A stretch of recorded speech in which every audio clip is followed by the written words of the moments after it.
त्र्यंबकेश्वर तालुक्यातील वरसविहीर गावाचा अक्षरशः ग्रामपंचायतमध्ये शबरी घरकुल योजना घोटाळा।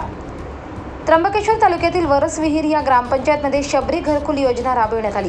त्यामध्ये 15 घरकुल मंजूर झाले असून त्या घरकुलाची जागा पाहणी किंवा कुणाचे घर कसे अशी कुठल्याही प्रकारची पाहणी न करता जे गरजू ग्रामस्थ आहे की ज्यांना खरोखरच निवारा करण्यासाठी त्यांना घरकुलाची गरज आहे असे लाभार्थी वगळून ज्यांना गरज नाही अशा लोकांना घरकुल मंजुरी देण्यात आली।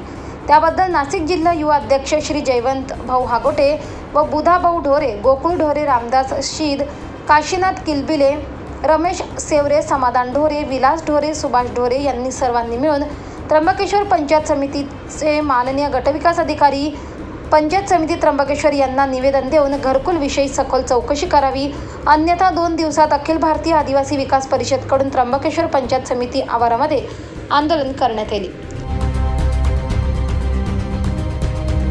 त्र्यंबकेश्वर तालुक्यातील वरसविहीर गावामध्ये जे शबरी आवास योजना राबवण्यात आली त्या शबरीचे एकूण 15 घरकुल आहेत 2023चे।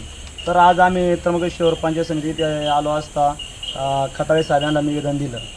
तर हे घरकुल लवकर बंद करण्यात यावे, अन्यथा हे घरकुल जर बंद करण्यात नाही आलं तर या पंचायतीसमोर आम्ही आणि ग्रामपंचायतीसमोर तीव्र आंदोलन छेडण्यात येईल।